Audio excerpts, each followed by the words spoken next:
I'm joined now by my colleague, Karen Manczko. Karen, thanks for being here today. Thanks, Joe, and Happy New Year, everyone. It's great to be here today. So after a difficult year for many investors, how did the Wespath funds perform in the fourth quarter, and how did this affect the cumulative performance for 2022? Since the last quarterly update, the markets re-entered positive territory and ended the quarter up with international developed and U.S. mid-cap stocks posting double-digit gains. This was encouraging turnaround after a very difficult year for both stock and bond markets. Looking back on the quarter, stocks ended strong in October and November, which was driven by U.S. inflation data coming in lower than anticipated. And following this news, investors were hopeful that central banks would curb the aggressive rate hikes experienced earlier this year. Unfortunately, the gains were short-lived, and we saw U.S. equity prices fall in the month of December as central banks committed to continuing to increase rates to help moderate inflation. Interestingly, international developed and emerging market stocks both were positive for the month, which was driven by China reopening after its lockdown and the inflation numbers in Europe improving. Fixed income also ended the quarter positive, which removed some of those sharp losses that we saw in the prior quarters. You can see on the slide that both equities and fixed income ended the quarter in positive territory. The U.S. equity fund composite returned approximately 7% net of all fees, and the international equity fund composite was up over 14%, outperforming its benchmark for the fourth quarter. The fixed income fund and the inflation protection fund composites both outperformed their respective benchmarks net of all fees. So here in the fourth quarter was positive, but the full year was still quite negative for stocks and bonds. Can you remind our viewers what drove the market volatility this year?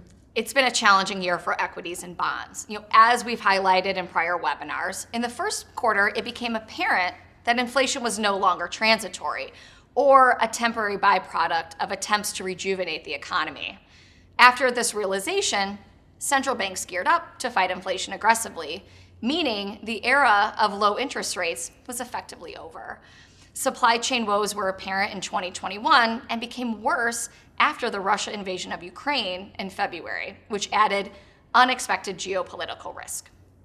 Both equity and bond indexes posted negative returns for the first 3 quarters of 2022, which is extremely rare for markets, and both also posted double-digit losses.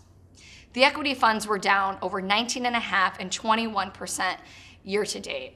The fixed income fund composite returns look similar, with the fixed income fund composite down 12.6% and the inflation protection fund composite down 5%. I'm going to spend a little bit more time on this when I review the contributors and detractors of the fund's year-to-date performance here in a moment. So we spent some time talking about 2022 markets and performance. How has Wespath's performance fared if we look at the past 3 years in the investing market environment that we've been in? Referring to the markets as interesting the last 3 years is putting it mildly. If you look at the 5-year returns, looking past 3 years, 3 of the 4 funds that comprise the multiple asset fund composite outperformed the respective benchmark net of fees, which led to the fund outperforming. So Karen, you showed us how the multiple asset fund fared compared to its benchmark. How does the fund look relative to other balanced funds? This chart showcases the multiple asset fund composite versus a universe of balanced funds. This slide measures how our balanced fund composite performed relative to other balanced portfolios and funds that are currently on the market.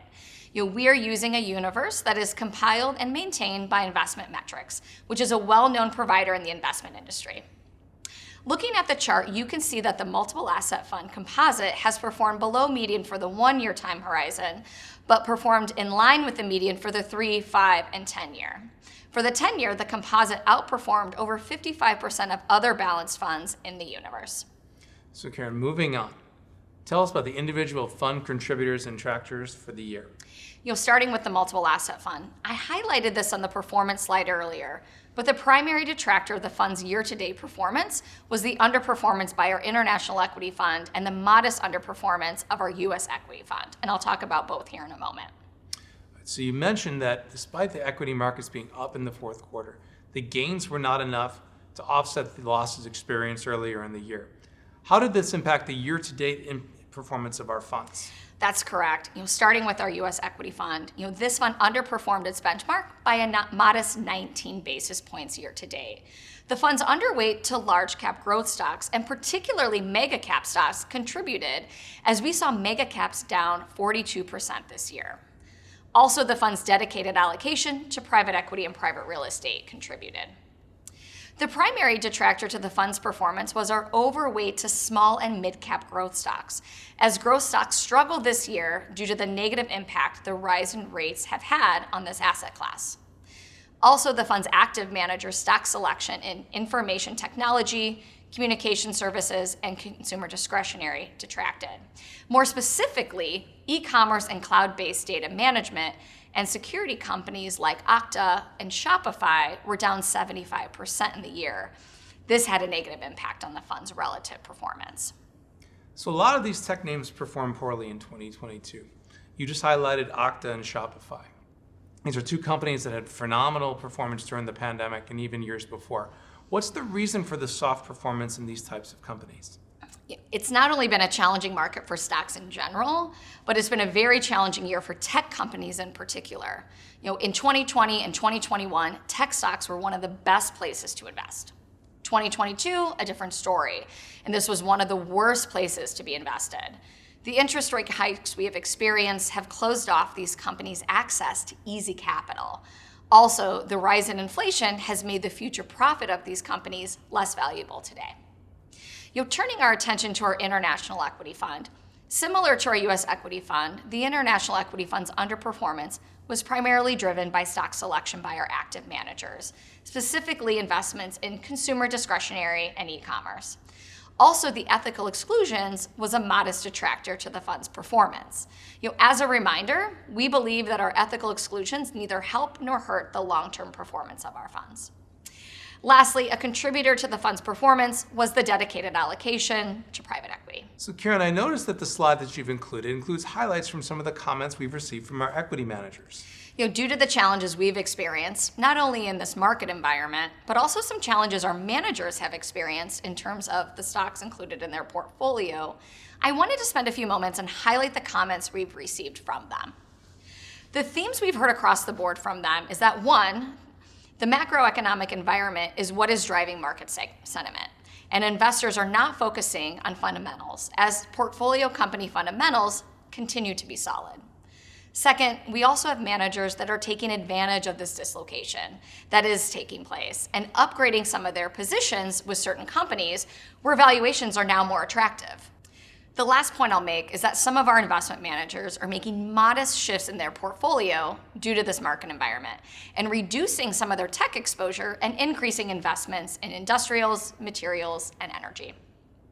It's always great to hear from our managers and learn the things that they're looking at and changes, if any, that they're making to take advantage of these equity valuations in the market. So moving on to the fixed income performance. You commented that the equity market is not the only market that entered bear territory, but we also saw it with bonds. This has been one of the worst bond markets in history, with bonds displaying double-digit equity-like losses. Yes, I said it before and I'll say it again. The bond market traditionally has been seen as a safe haven for investors when the stock market is volatile. But this asset class has not been able to hide from the volatility that we've experienced. Despite negative absolute returns by our fixed income fund, it outperformed its benchmark by over 1 percentage points. There are a number of contributors that we have listed on the left side of this slide. And the primary reason for the outperformance was the fund's overweight to high yield bonds and the manager Oaktree's issue selection, along with issue selection by our fund's Core Plus manager PIMCO. Both Oaktree and PIMCO strategies have shorter durations than the benchmark, which has helped in this rising rate environment. Also, the fund's allocation to our internally managed positive social purpose lending program, which provides affordable housing and community development in disadvantaged areas, also contributed. The only detractor for the year was the fund's allocation to investment-grade credit, as we saw spreads tighten throughout the year. All right, so moving on to our final fund, the Inflation Protection Fund. It looks like this fund significantly outperformed its benchmark this year. The Inflation Protection Fund showcased its investment objective in 2022, since inflation has been and is an ongoing concern and could be for some time. As a reminder, this fund was created to protect investment portfolios against unanticipated inflation while providing a stream of income. And it ended the year outperforming its custom benchmark by over 6.5 percentage points. One of the primary reasons for the outperformance is its allocation to floating rate senior secured loans, as well as the fund's allocation to an asset manager selection in emerging market inflation-linked bonds, as well as commodities. Also, relative to the fund's custom benchmark, the fund is underweight UK inflation-linked bonds, which was the most significant contributor to the fund performance. So UK inflation-linked bonds were down 33% in 2022. And therefore, you just noted that our underweight was the largest contributor to performance. Will Wespath continue to maintain this underweight to UK inflation-linked bonds? That's a great question, and one that we have discussed internally among the investment team. One thing to know about UK inflation-linked bonds is that the duration is very long, almost 17 years. Compare that to US TIPS with a duration of roughly 6 years. UK inflation-linked bonds duration is over 2.5 times longer than that of the US TIPS. The longer duration makes UK linkers more sensitive to interest rate increases, which is what happened in 2022, therefore making them more volatile.